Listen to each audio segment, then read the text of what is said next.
You're listening to the Meet the Farmers podcast with me, your host, Ben Eagle. For previous episodes, visit thinkingcountry.com or find the podcast on iTunes or SoundCloud by searching for Meet the Farmers.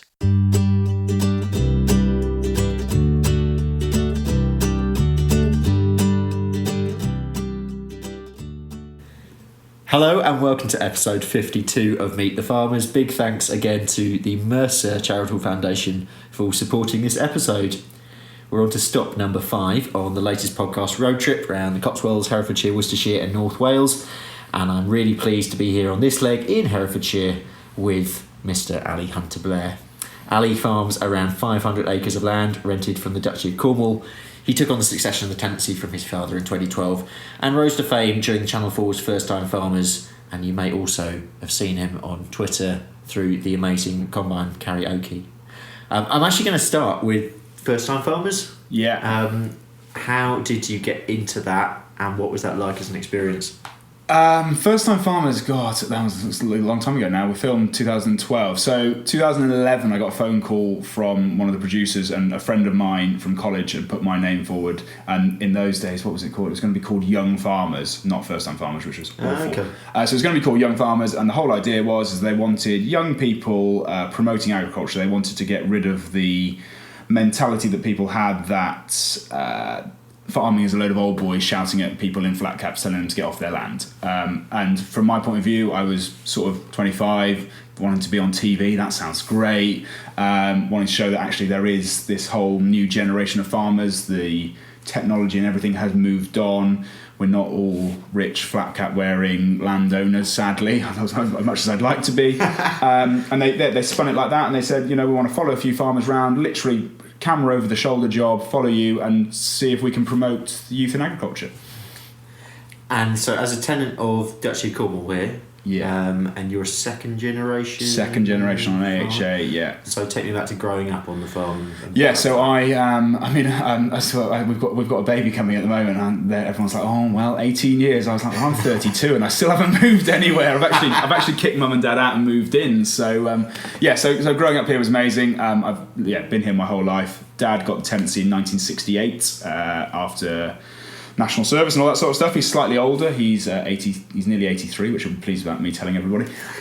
So I was very lucky that I didn't really have huge barriers in my way to take over the tenancy. But you can't beat it. You can't beat growing up on a farm. I mean, I'm totally and utterly biased, but you just have just the countryside and now there's probably more health and safety than there was there, but you just have so much freedom and so much time to play, and you learn your boundaries very quickly. You know that you're not allowed to go in with the sheep, or you're not allowed to be like, you get very much told off if you go through that gateway type thing. So I've got such fond memories of being on the farm. Yeah, and you're broadly arable and sheep here. Yeah. How has that changed since you were younger, since you were growing up? So we used to have a lot more sheep. I hate them. That's pretty much the long and short of it. Mum loves the sheep, so Dad's always done the arable, Mum's done the sheep. We used to have 250 breeding ewes. Mum slowly changed them from a clean cross Texel and Suffolk to an easy care wool shedding ewe. She didn't like the easy cares particularly, so she liked Wiltshire Horns, so she bought Wiltshire Horns, put them to a clean, Wiltshire Horn tucks, put them to a clean to try and build the prolificacy, get rid of the horns and get rid of the wool. She did a fantastic job of doing that, created a lovely, very easy care flock to look after. I came in 2012, took over, got rid of the whole lot. And then in 2013 bought them all back again. We had some new lambs in, so that's changed slightly. We lamb now only 60, 70, and actually we're slowly but surely thinking we might get rid of those, which I won't miss. But since we've started changing the way that we farm with cover crops and bits and bobs like that, they do a fantastic job of grazing that. Yeah. Sadly, as a kid, Dad was the one that took me around the farm, showed me that tractors can be shut up at 7 o'clock at night and we don't have to worry about them until the morning, whereas sheep just try to cause as much damage as possibly can, usually at the most antisocial hours. Your report on Harvest 2019, how was it for you? Harvest 2019, difficult. Wheat yields have been fantastic, phenomenal, some of the best we've had. Spring barley did okay. Obviously the price has dropped. We've dried a lot more corn than we did last year. Last year we had the easiest harvest in the world, but the yields were down. This year harvest felt long. It felt like a real struggle to get everything in. We had a lot of rain. I've dried hundreds of tons of barley this year just to try and get the malting. We've struggled with malting premiums for the last 2 years, so we probably dried a lot more than we needed to, given that September was so nice. But from my point of view, I'd rather have it in the shed and dry it for a couple of pound a tonne than have it sat out exposed to weather like we've got now. So I'd almost say it was more of a normal year, if I'm completely honest. Yeah. We combined some dry, we combined some wet, we got it all done. Whereas last year, I think we combined for 19 days straight without a break, and we didn't dry grain. Fantastic. Like from a combining point of view, we didn't have to worry about tipping wet grain, and that's always our problem logistically. Wet grain into store, through the dryer, then into the main store. Last year we just ploughed through it, never really stopped. Yeah. This year it was much more go and nibble, do 5 acres, then it rains, go and have another nibble. Yeah. Which I suppose this side of the country, that's what we're used to. Across this road trip, all the people on it really, there's quite a few tenants on it, and one of the things I'm talking about is securing tenancies and getting into farming that way. You took on your tenancy at 25. What was that like as a process? So, I'm very fortunate to have been able to take on a tenancy at 25. Having an older father has really helped in that respect. Also having 3 sisters that weren't interested in farming because they can make loads more money doing something else. The sensible ones? Yeah, the sensible ones that have time off. So I had a pretty easy transition. My only caveats were that the duchy required me to have an agricultural qualification. They wanted me to be 30 and they wanted me to have 10 years management experience. And that tends to be across the board on the AHA successions. However, with Dad at the age that he was, they were very good in helping me change. I mean, they went to town on me on the rent. Yeah. But they were very helpful in the fact that they didn't make me go through a formal resignation and takeover process. It was all done very much by agreement. They had a good go over on the rent. But they were very keen, and HRH is very keen to keep family farms in business and keep people turning over. So they were very helpful. But yeah, I pay a significant amount more rent than we used to. Yeah. And the duchy is a landlord? Duchy is a landlord, yeah, fantastic. We're very lucky to have them. I think we're actually one of the youngest estates. I think they bought the Guy's estate in 2000, so we've only been in the duchy system for 19 years. But they're very helpful. They're very hands-off. I don't really speak to anybody unless I've got a serious issue, or they don't speak to me unless they've got a serious issue or they want a rent review. So, they're hands-off. They let you get on with it. We're not forced to be organic, which is good because that's not really the way that I want to run. I think as long as you're doing a good job and paying the rent, they're pretty happy. Yeah. So I mean, Herefordshire. One of the things about Herefordshire really is that there's actually quite a wide range in ag. Within the county, there's a lot that's going on, and I think you have fairly light soils here. Very light sandy soils. Yeah, they always say that in Herefordshire and Kent are the 2 places that you can probably grow anything. Yeah. And like within a 5 mile radius, not even that, a 2 mile radius of here, we've got all the arable crops: spuds, asparagus, strawberries, raspberries, blueberries, rhubarb. We've got everything within hops. The whole world. You basically, if you can't farm it in Herefordshire, you probably can't farm it in the UK. Yeah. We've got very light sand that wears through metal for fun, but warms up very quickly, drains very freely, which is why it's perfect for the asparagus guys. Droughts out massively, and that's one of our biggest issues here is drought. Even though we live so close to Wales and we do get a fair bit of rainfall, our sand will just lose moisture for fun. So moving forward, do you see that as one of your key issues? I think from my point of view, our biggest issues going forward are going to be water availability or water storage. I mean, pesticides are always going to be a massive talking point for the next 10 years. And then I think phosphate is going to be a big thing. We're living so close to the river. That's what I see as our big issue. So what we're trying to do now, rightly or wrongly, is we've joined the sort of direct drilling crowd, whether we follow the trend or not. We haven't gone straight into the no-till. We've gone down a strip till road with the Missouri. But the idea is that we now start to build our organic matters back up. We did years and years of potatoes. Our organic matters are through the floor. You can throw as much muck at this ground as you like, but the bacteria just burn through organic matter for fun. So from my point of view now, we're in a 10, 20 year process of just slowly but surely rebuilding the soil. I mean, we yield fairly well. We're never going to be the big Lincolnshire boys that can do 12, 14 tonne a hectare. We're aiming for 10 tonne a hectare on the wheat, and if we do more this year, we will have done great, but that's where our goal is set at the moment. But water availability is always going to be our biggest issue, so my idea is to build up the organic matter to store more water and hopefully increase the soil health that way. Clearly, it's certainly a very volatile time in terms of the uncertainty of prices. Is your strategy hold on or sell up? To be honest, my strategy is diversify. Yeah. As far as I'm concerned, the assets that we have here as a farm are probably better suited to having people on it than they are to growing crops. So actually, rather than lose sleep on when you're going to be selling your grain, yeah, you're actually thinking, how can I bring in income in other ways? Yeah, so we have a fairly not static marketing strategy. We sell some. Basically, we've got to cover the rent. That's long story short. And if I can see a profit in January for next year's crop, I'll sell some corn. And I usually sell 50% forward and 50% throughout the year. Tends to be our strategy. Last year was the worst thing I ever did because obviously the price got to £200 a tonne. I'd sold a lot at 140. This year we sold a lot at 160, and suddenly it looks like the right thing to do. So, but it's a gamble, isn't it? It's a total gamble, and as my old man always says, sadly he is full of good advice sometimes.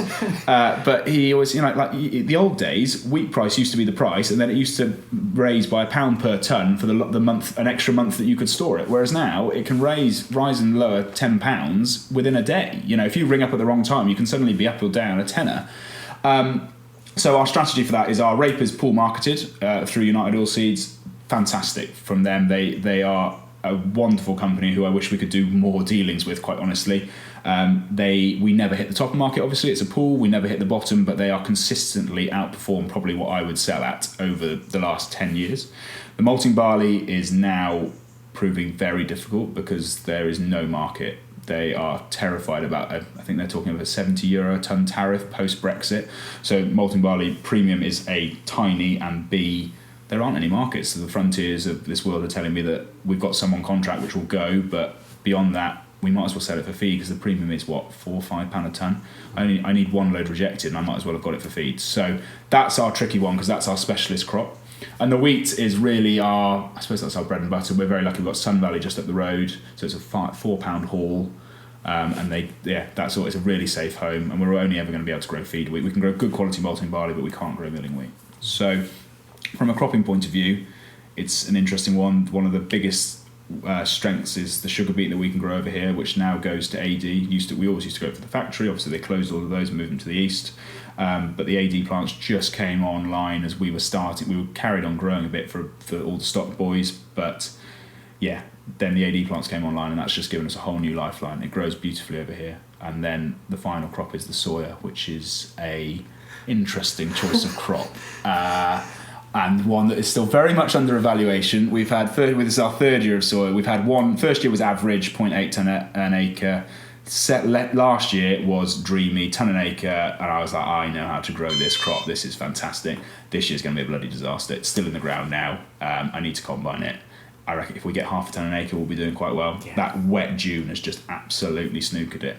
Yeah. So I think I'll keep it on for another year. It's only a small acreage. It basically makes our fifth crop that goes around the farm with the sugar beet. So yeah, I think I'll keep it for another year. But I don't know. There's part of me that goes, bloody hell, you're a genius. This will work. This will be like maize 30 years ago, where you couldn't grow it north of Cornwall, and now you can grow it all the way up. Yeah. And then there's the other part of me going, come on, 95% of it's GM for a reason. What are you playing at? But then we grew peas instead before, and they were a 1 in 5 crop. 1 in 5 years we had a good year. The rest of them, they sort of broke even just. The thing I like about it is it fixes nitrogen. The wheat after it is always magnificent. So yeah, as a rotational crop it's great. We can put a cover crop in late and graze that. But as a money making scheme, not my finest hour. Yeah.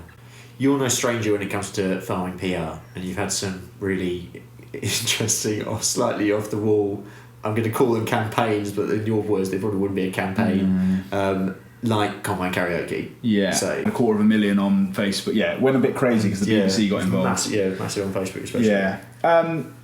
I don't know. It started out. It was 2014. We were having a horrible combining time, and I just sang "Frozen" into the camera, and put it on Twitter or whatever it was, and people just seemed to like it. And then it sort of got bigger, and now I'm sort of it's not a victim of its own success, but every year I'm like, there's so much pressure. I've got great followers and they're fantastic on Twitter and stuff, and they're like, when's Combine Karaoke coming? You're like, oh, I don't know if I can beat this. And then suddenly you have a crap year and I haven't got the energy to be doing it. So I don't know. From my point of view, it's social media. It for me is a really good way to learn about stuff that you don't know about. There's obviously some huge opinions on there, especially in agriculture, but I want to reach people that aren't involved in farming. Yeah.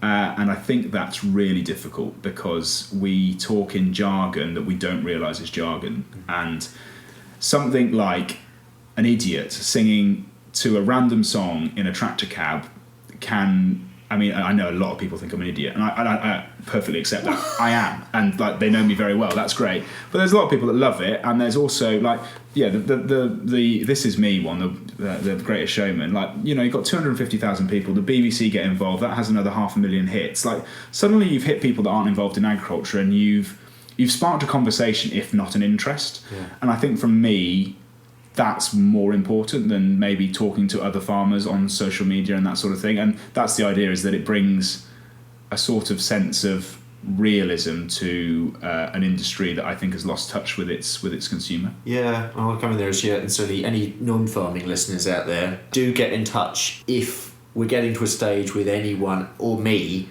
and we're using terms or jargon, or please just pick us up on it. Yeah. Because it's so easy to do when you're surrounded with it all the time. And that goes not just farming, it goes for any sort of any sector, any thing you're working in. And that's it. But it is so easy to, because we talk about, in the same way that any other podcast or TV program or whatever it is, if you are an expert in inverted commas in your field and you talk about that every single day, the people who are also experts. Yeah. You're going to use the terminology that makes sense. Like you're going to say, so I'm going to go drill this crop.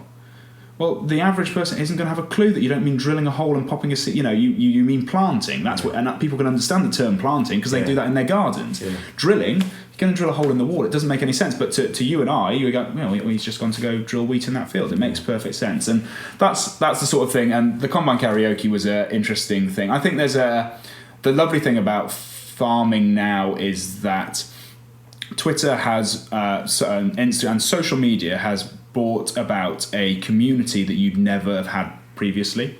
Like I've been speaking to people on Twitter for, I think I've been on it 10 years now, or just under. Yeah, and I know some of them as well. Like they've had kids. I know some of them probably as well as I do my friends that I see on a daily basis, because you sort of you live their life through their feed, and sometimes that isn't real, sometimes that is, and But there'd be people that I talk to more on there than my friends that I see down the pub type thing. So, it's an interesting one. But from my point of view, I always want to try and promote agriculture to people that don't necessarily want agriculture promoted to them, and not in a preachy. I don't want to go about a preachy way. And Combine Karaoke isn't the right way to do it. It's our way to do it, and it gets people involved in something that everyone sings in their car. People drive along in their car singing. It's exactly the same as that. We spend a lot of time in those tractor cabs, and I think it just gives that sort of human effect.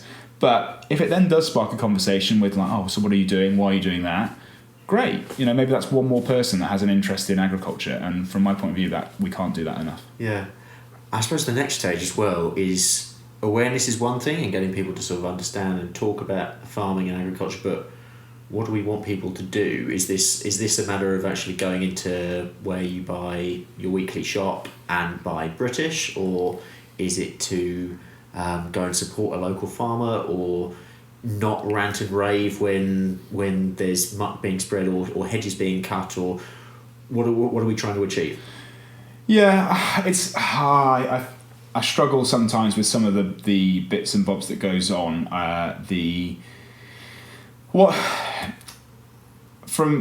If you go to the supermarket and you earn however much it is per day, per week, month, and your money goes to that supermarket, I find it slightly ethically wrong to go, I'm going to buy the British bacon that's double the price because I think that's better, even though I know that actually that means that I only have now £8 to spend on the rest of my shop, whereas I would have a tenner. Yeah.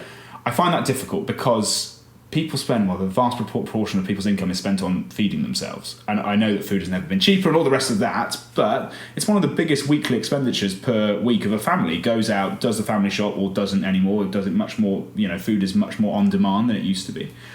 However, I always want to promote what we're doing. I want to say that British is best, and I want to say that we have the highest production standards, and I want to say that we have the best animal health, and I want people to understand that, because then I want people to be able to make the choice and go, well, actually, I will pick up that pack of bacon because I know that it has not the pig's had a great life and the one from Denmark has it. It's not that. It's the case of going, actually, I know where that's coming from, and I know that it has been produced to a good standard, and that's why I'm putting it in my basket. I'm not putting it in my basket because I really want to support Britain and everything else and it's great. I'm putting it in my basket because I believe that actually that is a higher welfare piece of food for me to give to my children. And that, for me, is where I'd like it to go.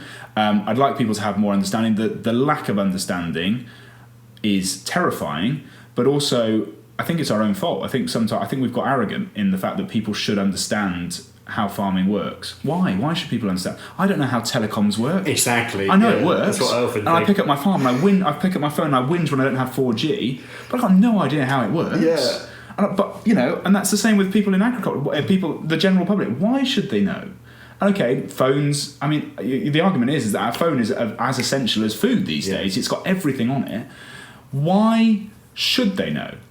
We shouldn't assume that people want to understand or have a need to understand, but we should want to try and let them have the opportunity to understand. And I think that's all that we can do, really, and I think we can do it better. But I think that we are. In the last 5-10 years, I think we've got much better at promoting ourselves. Do you think when the subsidy system is reformed, because I think it's inevitable that it will, ag bill or no ag bill, do you think that will help? Because is there a perception you've got the one side, you go for your weekly shop and you've got food prices and you've got buying British and you've got Red Tractor, and then on the other side you've got a sort of vague understanding that farmers receive subsidy payments, but that's perhaps seen as more of a handout rather than necessarily the ins and outs of BPS and all that sort of stuff. I mean, I think that the basic payment scheme. Sorry, there was a there's jargon in there. Basic payment scheme. The subsidy system is massively flawed, in my opinion. Working on an acreage basis, I don't have a better system. That's basically where I sit on it. I think it's a flawed system, but it works. It has proven to work. It has caused all sorts of issues. It coming out will cause even more issues. But I agree with you. I think it's a when, not if, that it gets withdrawn, especially in the current format on an acreage basis. It's impossible to explain the subsidy system to a farmer. Like, I sit and go through it and I haven't got a Scooby-Doo what I'm doing. You read the 1,000-page booklet and you're thinking, and you just hope to God that you're ticking all the damn boxes that they want you to tick. And I'm pretty sure I am. Land agents exist. Yeah, exactly. It's exactly why land agents exist, because somebody brighter than me can go, oh, well, you haven't ticked box 37 part Z. And you're like, I didn't even know that was there. So how are you ever going to explain that system to non-farmers and non-land agents? And then all you're going to get is headline figures, which are the cap is the biggest part of European spending. Most of taxpayers' money comes out in the cap. That's where it stands at. Common agricultural policy, which is the subsidy system. So from the general public's point of view, we're getting handed money. That's how it works. Is that we are being handed money to produce food. In which case, why isn't food prices cheaper? And if that system changes, are food prices going to rise dramatically? No. Are we going to suffer? Yes, probably. But I think there's an element of resilience to it. There's an element of the whole, we're farmers, we always pull through. But I think if you are sat not changing your farming system or trying to work out how you can operate in a non-subsidy world, I think you're either hugely naive or have a large pension pot that I don't have. And I think that is something that we're certainly looking at. Without the single farm payment, we struggle to be profitable, massively struggle. There's no two ways about it. As an arable farm, wheat at £130 a tonne, we struggle. Yeah, and this is a topic, I was talking with Rob Havard on this yesterday. It's something that I don't think is spoken about enough. It's something that is so fundamental, and yet it's not vocalised, really. No, it's not vocalised. And I think, I don't know, sometimes you think, is there an element of embarrassment because I, as a farmer and as a businessman, I shouldn't have to be propped up, really. If you go from the pure, and I appreciate that obviously big businesses, when they go bust, the government will step in because it relies on thousands and thousands of people. In the same way that agriculture has thousands and thousands of people within the system. But as a businessman, I want to be a profitable businessman without receiving a handout. That's how I want to run. But could I tomorrow, if it got withdrawn like that? Probably not. But then also the rents that we pay are set, including single farm payment. You know, there's a lot of that. So suddenly, would the rent drop overnight? No. So that's where, as a tenant farmer, I sit going, oh yeah, this is where we really struggle. Take out how much it is a year I pay in rent. Yeah, we're profitable, absolutely. And if you're, I don't want to generalise too much, but if you're an owner occupier sat on a farm that you own with no mortgage, great. I think you're pretty safe, to be completely honest. But there aren't many of them. People, and that's the other thing that people have this opinion of, is that we are all rich, driving around in Range Rovers, massive new combines.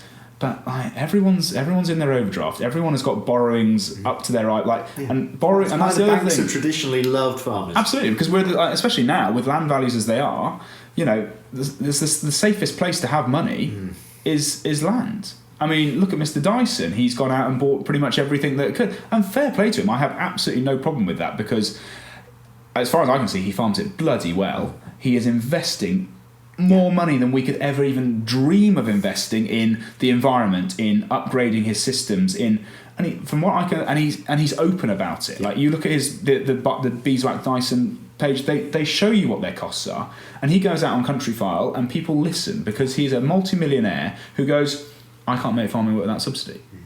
And then suddenly me, as a little 500-acre tenant, goes, oh, I can't make it work either. This is brilliant. Mr. Dyson's on the same level as me. So, yeah, I think it's... sorry, I go off on tangents, but I think it's... subsidy is a really interesting one. I think moving it towards the environment is not a bad thing. I think you have to be very careful with how you do that.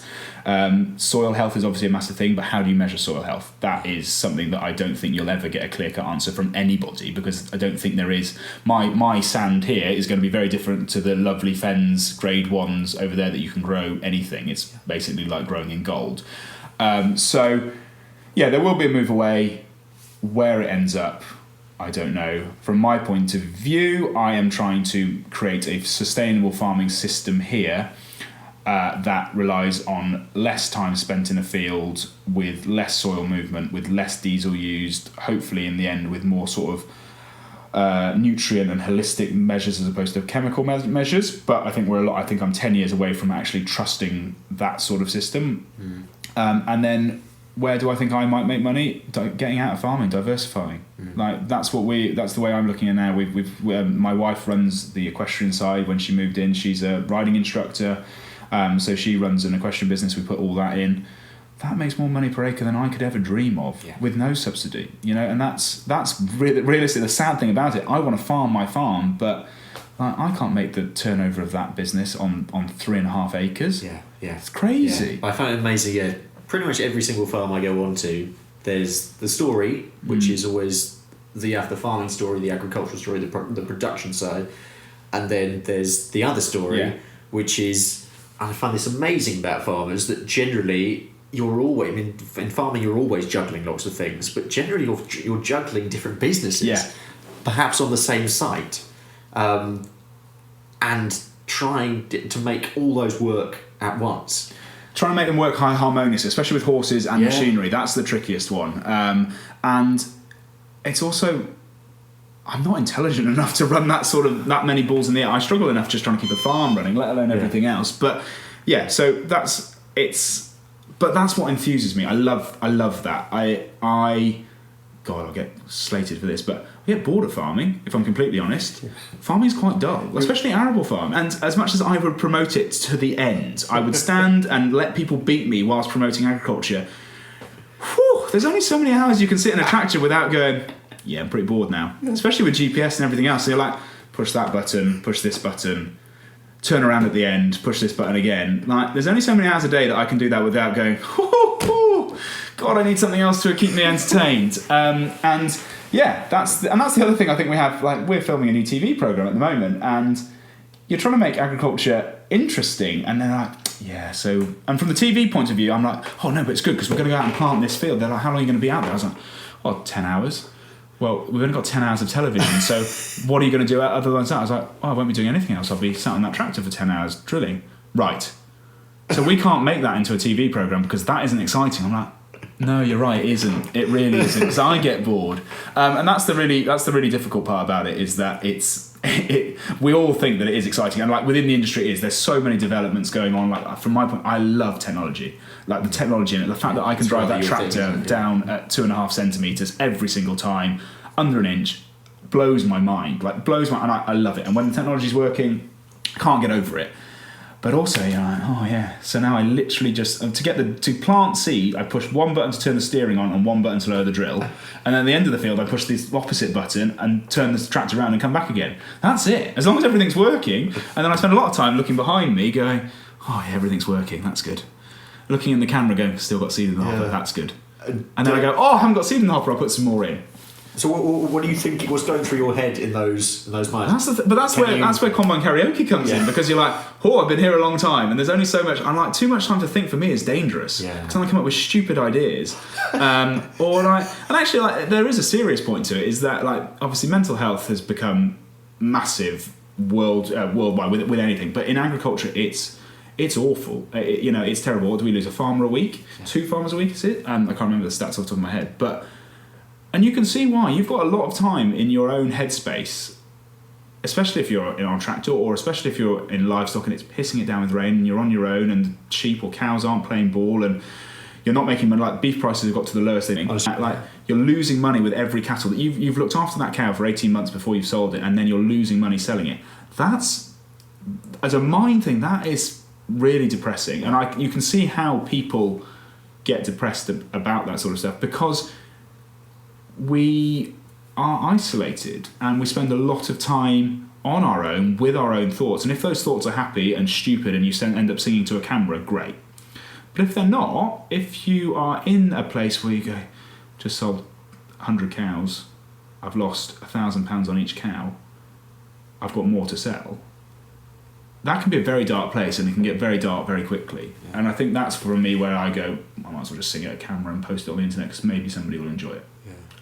But that's sort of a much more serious side to it, because of the amount of time. And that's the other thing now with farming, is that here, for example, 500 acres, we were only 300 back in the day, but we're 500 now with the extra FBT land. Dad was here with 4 staff, like when he came in the late 60s, early 70s. So it was him, 4 staff. Now it's me on my own.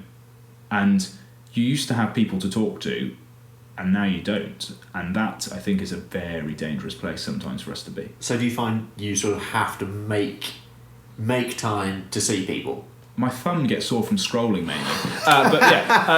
Yes, absolutely, you do have to make time. And I think that's one of the really, really important things. And I think it's very easy for me to say, as a majority arable farm with mum and dad on the road, that if I want to go away for an evening, or if Annie and I want to just shoot off, apart from sorting the dogs out, mum will check the sheep, we can shoot off. We aren't tied to milking every day. We aren't tied to lambing. In February we know we can't go anywhere. And there's times where you can't go harvest, all the rest of it. But getting off the farm is so important. It's just, I can't ever overemphasize it. And that's something that Dad was, in my opinion, ahead of his time, because he's 80, whatever he is.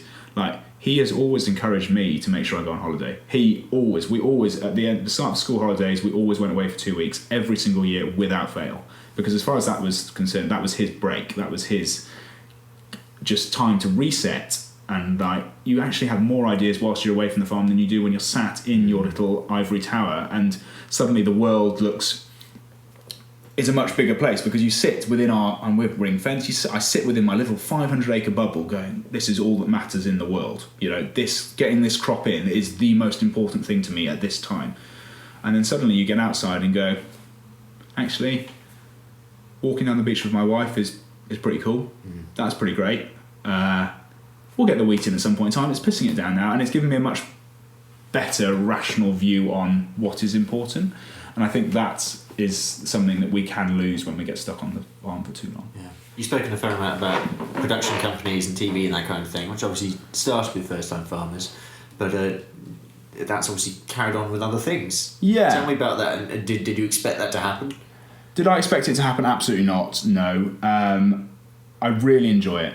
I really, really enjoy the TV stuff. I'm not terrible at it, which is a good start, I suppose. But I love talking to people. I love talking, sadly, as well, so that's always a tricky point, because I've got to actually listen. But I love talking to people. I love finding out what their quirks are. I love finding out that the majority of the time we're way more in common than I'd ever give sort of two people credit for. And actually everyone has the same problem. The thing with television and the thing with the media is that you're current for the time that the programme is going out, and then you are old news. And that classic thing of 1 minute's newspapers, next minute's chip paper is so true. So true. And yeah, did I think like we're filming a new Discovery programme at the moment, which I never thought was going to come about again. I'm 32 and dull now. Like at 25, I thought I was cock of the walk and all the rest of it. But now I didn't think that was going to come around, and it has. And I think hopefully they'll make a really good show out of it. It's terrifying, if I'm completely honest, because it's not just... If it was just me, it wouldn't be so bad. But I'm involving my family now. I'm involving my wife. I'm involving so many different people that... And I'm involving the next door farm because they're obviously working with us. That is something that does concern me, because I don't mind people abusing me, and I will get abused for it because that's the way of the world, sadly. But yeah, I think that when you start involving the people that you love in it, that's the bit that scares me slightly. But I really enjoy it. I really enjoy the stuff, whether it's because I'm slightly narcissistic, I don't know. But I enjoy the idea of being able to talk about agriculture to people that don't understand agriculture. If you do want to follow Ali on Twitter or Instagram, it's at YFarm. That's it, yeah. It was a play on words that I decided when I was back in my early 20s. I was like, YFarm, that's really clever. And then I realised you couldn't put question marks, it didn't really make sense. And then in the end, and then everyone's like, so, and here's Ali, he farms at YFarm. I'm like, no, it's Weir End Farm. Yeah, it was a bit of a, damn it. I didn't think this through. It's like your first email address. You're like, oh, did I really make that? When was Ali Monster ever a thing? That's not a thing. You weirdo. Yeah. The joy of being young. The joy of being young. Right, we're just going to finish in the traditional way, which is with the 1 minute soapbox. So this gives guests 1 minute to talk about a subject of their choice, which could be anything to do with farming or non-farming. I mean, you are a rugby man, and we haven't spoken about rugby at all, so it could be on that, or it could be something else. Cool. Rugby. You ready? Yeah. Okay, so 1 minute on the clock. Ally Hunter Blair starting now. So yeah, Rugby World Cup is on at the moment, which is probably the most important 6 weeks in my 4-year cycle. My wife will be very upset about that. But yeah, it is on, and I think that England have got a very good chance. They're just mellowing nicely under the surface. It's very nice to see that there have been some upsets. Uruguay beating Fiji was unbelievable game. I was very saying down in Cornwall watching that, going, they can't do this. And then suddenly Japan have just beaten Ireland 19-13, number 1 ranked team in the world. That is massive. And like after the last World Cup where they beat South Africa, and then they've beaten them in Japan, and then suddenly I just watched the end of it, and Japan has just... I mean, the parties in Tokyo tonight will be unbelievable. For Japan to beat the world number 1s in their own country is incredible. But I reckon it will be England-New Zealand final, if that can happen. Okay, predictions. Very good. Super. Oh, God, yeah. It's good, though. Oh, it's brilliant. Thanks so much for that. No, brilliant. Yeah. Sorry, I go off on tangents. Yeah, but before I do go, give me a... and I'm not around for very long, but give me a... if you're the tourist board of Ross and Y, what could I get up to around here? Tourist board Ross and Y. So you've got the view at Simmons Yacht looking over the river is absolutely magnificent. We're so lucky to have the Wye Valley that wiggles up through us. And actually, that's our next diversification. We're just going into glamping in an old horse box. Oh, really? So yeah, just getting up and running. It was meant to be up and running for the summer, but life got in the way. So it's just gone into position. So yeah, the Wye Valley is just beautiful. Canoeing down the river on a lovely sunny September day. There's a little delicatessen in Ross called Truffles, which will be open today.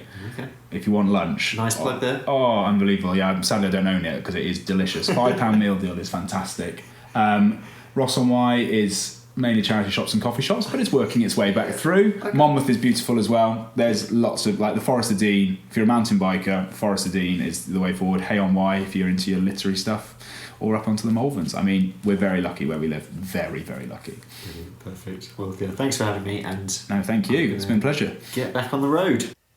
Ally Hunter Blair, who you can find on Twitter or Instagram at Wyfarm. That's WYEFARM. Next time, I'm sticking in Herefordshire and I'll be meeting veg and beef farmer Ben Andrews near Leominster. Big thanks to the Mercy Charitable Foundation who supported this episode, Tom Bland also for all his help with production, and to you, of course, for listening. If you haven't already, please subscribe to the podcast and also share this with someone you know or on your social media networks. That would really help us grow the podcast, so that would be great. In the meantime, I'll look forward to you joining me next time on Meet the Farmers.